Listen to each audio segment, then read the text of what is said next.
नमस्कार, मैं हूं सौम्य प्रकाश बेटा और अभी मैं हूं जिला रोजगार कार्यालय बालू में है और मेरे साथ है जिला रोजगार अधिकारी अरविंद सिंह चौहान जी।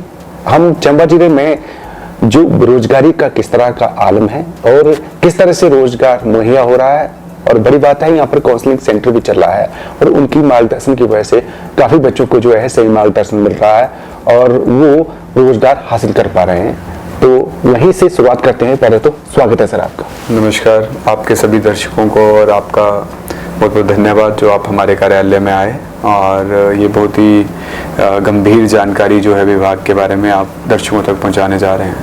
अच्छा सर, यहीं से शुरुआत करते हैं कि चंबा जिले में सर कितने जो बेरोजगार पंजीकृत है सर कार्यालय में? अभी पूरे चंबा डिस्ट्रिक्ट में हमारे तकरीबन 55,000 के करीब जो हैं वो पंजीकृत हैं। इसमें एक मिसकंसेप्शन ये रहता है कि 55,000 अगर पंजीकृत हैं तो वो सब बेरोज़गार हैं। ऐसा नहीं है। उसमें ऐसा रहता है कि किसी बच्चे ने 10वीं की पढ़ाई कर ली तो वो रजिस्ट्रेशन करा लेता है और उसका तो +2 पढ़ रहा है। किसी ने +2 में रजिस्ट्रेशन कराई, वो ग्रेजुएशन कर रहा है। कुछ लोग भत्तों के लिए रजिस्ट्रेशन करा रहे हैं कि वो पढ़ाई कर रहे हैं पर उनका रजिस्ट्रेशन हमारे पास है। जैसे अभी कुछ स्कीम का लाभ लेना चाह रहे हैं किसी के लिए, उसके लिए रजिस्ट्रेशन कराया पर वो कुछ काम कर रहे हैं। तो 55,000 के करीब जो है पूरे जिले में हमारा आंकड़ा है। अच्छा, आपने सर भत्ते का जिक्र किया। आजकल कौशल विकास भत्ता काफी चर्चा में रहता है, तो किस तरह की प्रक्रिया रहती है सर? क्योंकि कई बच्चे ऐसे भी हैं जिनको पढ़ाई करने का शौक है या फिर कुछ स्किल डेवलपमेंट करने का चाहते हैं कि वो करना चाहते हैं लेकिन उनके पास इनकम के कुछ साधन नहीं होते, तो ऐसे बच्चों को किस तरह से कौशल विकास भत्ते का वो फायदा मिल सकता है, वो भी थोड़ा सा बताएं सर। कौशल विकास भत्ता जो है सरकार की बहुत ही महत्वाकांक्षी योजना है। इसके अंतर्गत जितने भी हमारे युवा हैं यहाँ के ज़िले के या प्रदेश के जो जिनकी आयु जो है 16 वर्ष से अधिक है और वो अगर कोई स्किल डेवलपमेंट का कोर्स करना चाह रहे हैं तो वो कोर्स वो ITI से भी कर सकते हैं या GNM नर्सिंग वगैरह इस तरह के कोर्सेज। उन कोर्सेज को अगर वो करना चाह रहे हैं तो उनके लिए सरकार ने एक प्रोविज़न किया है कि उनको इंसेंटिव के तौर पे 1,000 रुपये प्रति माह दिया जाएगा। उसके लिए इनकम क्राइटेरिया है कि आपकी इनकम 2 लाख से कम हो और एक क्राइटेरिया ये है कि आप अनएम्प्लॉयड हो। उसके बाद अगर आप कोई भी स्किलिंग का कोर्स करना चाह रहे हैं, ITI या कहीं पर भी एडमिशन ले रहे हैं तो 1,000 रुपया पर माह आपको 2 साल तक जो है सरकार देगी ताकि आप वो कोर्स कर सकें। अब जो भी युवा इस कोर्स में अपने आप को मतलब ये भत्ते का लाभ लेना चाहते हैं वो अपने जो नियरेस्ट आपका सब ऑफिस है एम्प्लॉयमेंट का, चंबा है तो चंबा, तीसा है तो तीसा, जहाँ पे भी है वहाँ जाके वो जानकारी ले सकते हैं और भत्ते के लिए अप्लाई कर सकते हैं। अच्छा सर, किस तरह के कोर्स, मतलब सभी कोर्स में सर ये भत्ता मिलता है सर? थोड़ा सा वो भी थोड़ा सा जानकारी। ये भत्ता जो है मेनली जितने भी सरकारी क्षेत्र में जो कोर्सेज हो रहे हैं जैसे ITI, पॉलिटेक्निक, GNM नर्सिंग वगैरह के कोर्सेज में और कुछ प्राइवेट क्षेत्र में भी जो कोर्सेज हो रहे हैं जिनकी मान्यता जो है वो डिस्ट्रिक्ट लेवल कमेटी से दी जाती है, उनमें वो दिया जाता है। इसमें कंप्यूटर के, कटिंग टेलरिंग के, मतलब विभिन्न प्रकार के कोर्सेज, और ना सिर्फ चंबा में, हिमाचल में भी और कहीं कुछ ऐसे हैं जो हिमाचल के बाहर भी सिर्फ बशर्ते वो एफिलिएटेड हों उनको ये भत्ता मिलता है। जी अच्छा सर, रोजगार कार्यालय चंबा में कैरियर काउंसलिंग और स्किल का भी कुछ प्रोग्राम चले हुए हैं सर, वो भी थोड़ा सा जानकारी, ताकि जो हमारे चंबा जिले के युवा जो है उसका बेनिफिट वैसे तो ले रहे हैं लेकिन कुछ बच्चे ऐसे हैं उनको जानकारी नहीं है, उसकी वजह से वो जानकारी नहीं दे पाते और अपना कैरियर नहीं बना पाते, तो ऐसे लोगों को भी सर जो युवा बेरोजगार है उनको भी जानकारी सके। करियर काउंसलिंग का तो ऐसा है कि हमारे कार्यालय में तो करियर काउंसलिंग हो ही रही है। हमारे यहाँ पे स्पेशली इसी के लिए एक पोस्ट है यंग प्रोफेशनल की, तनु कुमारी जी हैं जो काफ़ी अच्छे से काम कर रही हैं इस फील्ड में, और उसी के अलावा कार्यालय में जो बच्चे आते हैं उनकी काउंसलिंग हम करते हैं। इसके अलावा अगर स्कूल कॉलेजेस में भी कुछ कैंप्स जो हैं हम ऑर्गेनाइज करते हैं। माननीय उपायुक्त महोदय की अध्यक्षता में भी काफ़ी कैंप्स हमने ऑर्गेनाइज किए, अपने लेवल पे भी करते हैं, उनके साथ भी करते हैं। और स्कूल्स के, कॉलेजेस के बच्चे काफ़ी बार जो है वो विज़िट पे भी यहाँ आते हैं, उनकी काउंसलिंग की जाती है, उनका देखा जाता है कि साइकोलॉजिकली जो साइकोमेट्रिक टेस्ट हैं उनके द्वारा भी देखा जाता है कि वो किस तरह के काम करना चाहते हैं, क्या कर सकते हैं, और उन्हें राय दी जाती है उस हिसाब से। जी अच्छा सर, एम्प्लॉयमेंट दफ्तर में आजकल रजिस्ट्रेशन अनिवार्य रहता है सर, आजकल थोड़ा सा ऑनलाइन प्रक्रिया रहती है तो कईयों को वो चीज़ें समझ में नहीं आती कि गांव के कुछ बच्चे हैं या फिर कोई रजिस्ट्रेशन करवाना चाहते हैं, तो उनको जब यहाँ पर आते हैं तो उनको बोलता है कि रजिस्ट्रेशन ऑनलाइन होगी। तो इसमें थोड़ा सा आसान तरीका क्या है ऐसे, ताकि वो आसानी से रजिस्ट्रेशन भी करवा सके, ताकि वो उस प्रक्रिया को भी समझ सकें? जो रजिस्ट्रेशन है हमारी वो ऑनलाइन कर दी गई है, चाहे आप ऑफिस आएँ या घर में करें वो ऑनलाइन होगी। तो जैसा आप कह रहे हैं कि आसान तरीका है, मुझे लगता है कि ये ज़्यादा तरीका आसान हो गया है कि अब आप घर बैठे ही, मान लीजिए कोई व्यक्ति कहीं दूर पार से है, चंबा के ही किसी को क्या नाम है, कहीं जोत जूट साइड से, उसको ऑफिस आना पड़ेगा, अब वो ऑनलाइन घर बैठे ही कर सकता है। हाँ, यदि उसे दिक्कत आ रही है तो वो ज़रूर कार्यालय में आए, यहाँ पे हम उसकी रजिस्ट्रेशन करा देंगे। पर आने वाले समय में ये 100% ऑनलाइन हो चुकी है और आने वाले समय में बेटर रहेगा कि वो अपने घर से ही अपने दस्तावेज भरें, सब कुछ करें, कार्यालय के चक्कर ना लगाने पड़े। अलग अगर उन्हें कोई करियर संबंधित कोई जानकारी चाहिए या रोजगार में पार्टिसिपेट करना है या कुछ ऐसे मेले या किसी में रिक्रूटमेंट ड्राइव में आना है, तब वो ज़रूर कार्यालय आएँ। और अगर उन्हें रजिस्ट्रेशन करानी है तो वो घर से ही कर सकते हैं, हमारे कार्यालय में कॉल करके हम उनकी सहायता कर देंगे। और अगर नहीं फिर भी बात बनी तो कार्यालय आएँ, हम उनकी हेल्प करने के लिए बैठे हैं यहाँ पे। अच्छा सर, जैसे ऑनलाइन जैसे आप बोल रहे हैं कि रजिस्ट्रेशन करवाया जा सकता है, तो सर उसके लिए एक जो दस्तावेज मिलता है एंड में, जैसे आपकी रजिस्ट्रेशन सक्सेसफुल हो चुकी है, तो उसके बाद कोई प्रक्रिया रहती है सर कार्यालय आने की नहीं, कि वही मान्य रहता है? अब सब कुछ ऑनलाइन है। उनका जैसे आपने नाम रजिस्टर किया, 1-2 दिन में यहाँ से ओके कर दिया जाएगा, एक उनको एक्नॉलेजमेंट रिसिप्ट मिल जाएगा एक्सटेंड।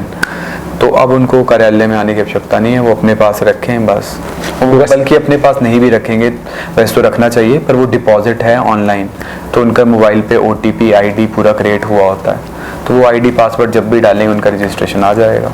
अच्छा सर, एंड में मैं इस संदर्भ में थोड़ा सा जो साइट है, वैसे तो मुझे लगता है कि मैक्सिमम लोगों को पता है, या जो नए हैं उनको ये थोड़ा सा मालूम हो सर।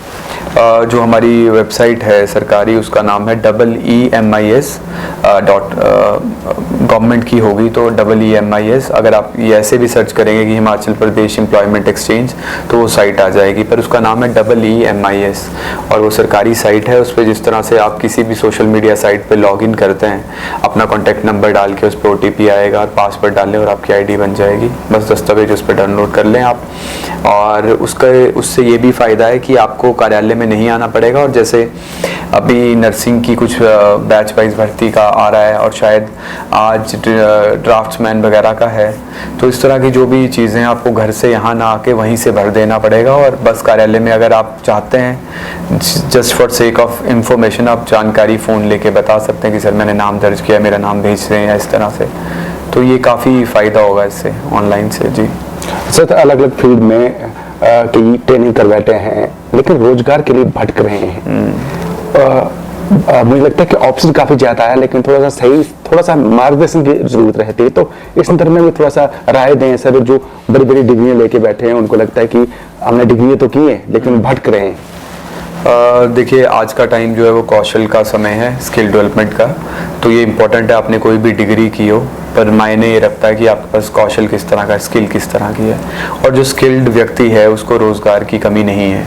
हाँ, यदि आप एक परिवेश में सोच रहे हैं कि आपको सिर्फ इसी सेक्टर में जॉब चाहिए, तो जॉब ज़रूर कम मिलेगा। पर अगर आप रोज़गार चाह रहे हैं और बिना सेक्टर का सोचे, तो जॉब की कोई कमी है नहीं।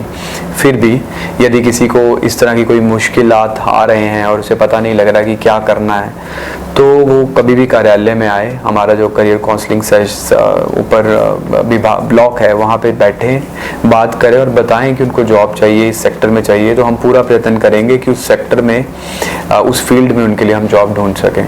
तो मुझे लगता है कि जितने समय आप घर पे बैठे हैं पढ़ाई करके, अगर आप किसी एक ही चीज़ की तैयारी के पीछे लगे हैं, बेटर है कि अपना कौशल वर्धन करें और उसके साथ just for sake of experience आप और सेक्टर्स में भी जा सकते हैं।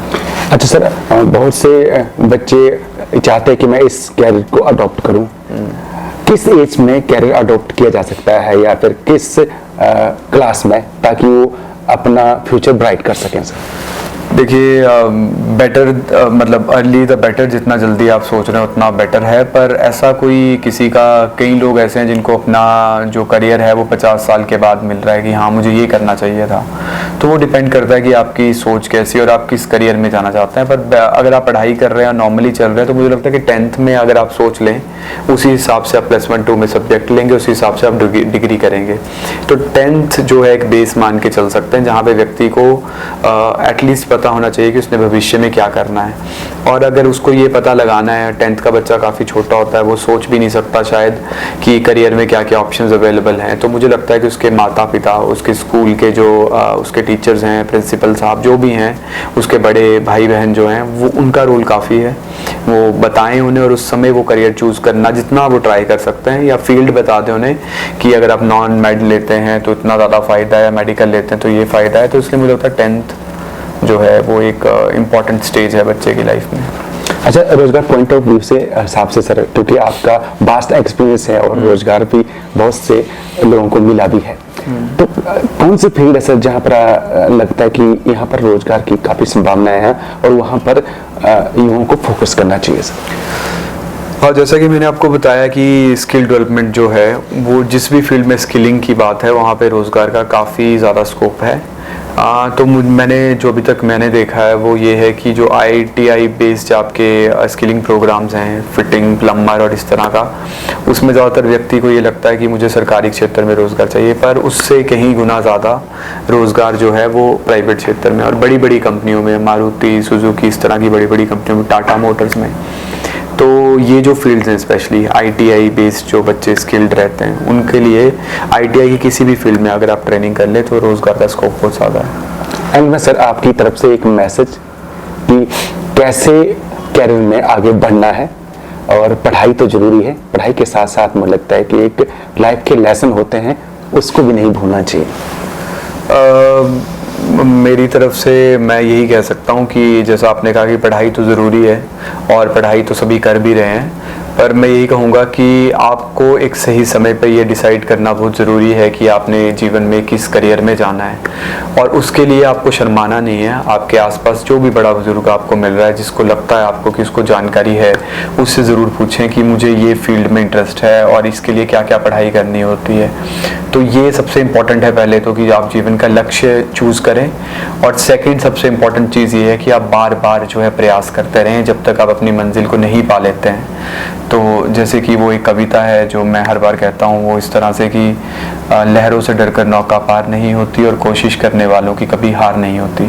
तो ये सबसे इम्पॉर्टेंट मुझे लगता है एक मंत्र है हम सब युवाओं के लिए, जो भी नौकरी या इस जीवन में कुछ भी करना चाहते हैं, कि जितना हो सके उतना प्रयत्न करते रहें, और जब अगर आप प्रयत्न करते रहेंगे तो कभी भी हार नहीं होगी। हार्ड वर्क और अपना एम डिसाइड करें और ट्राई करते रहें उसके बाद। जी धन्यवाद सर। तो ये थे जिला रोजगार अधिकारी अरविंद सिंह चौहान जी। बड़ी बेबाकी से इन्होंने चीजें कही हैं, मुझे लगता है कि सबको ये इंटरव्यू देखना चाहिए, क्योंकि उन्होंने बताया है कि कैसे रोजगार हासिल किया जा सकता है और कौन सी एज में सोचा जा सकता है कि मुझे इस कैरियर को अडॉप्ट करना है। तो मुझे लगता है खुद भी देखिए और अपने आसपास के पड़ोस के बच्चों को भी बताइए, ताकि इस इंटरव्यू का आप लाभ उठा सके। और बड़ी बात मैं ये भी कहूँगा कि अगर आपको इंटरव्यू कुछ चीज़ें अच्छी लगी हैं तो वो शेयर भी करना चाहिए, और अगर आपको रोजगार से संबंधित कोई जानकारी हासिल करनी है तो रोजगार कार्यालय बालू में आकर आप सीधे संपर्क कर सकते हैं और कमेंट बॉक्स में जाकर इस तरह में राय भी दे सकते हैं। बहुत बहुत धन्यवाद।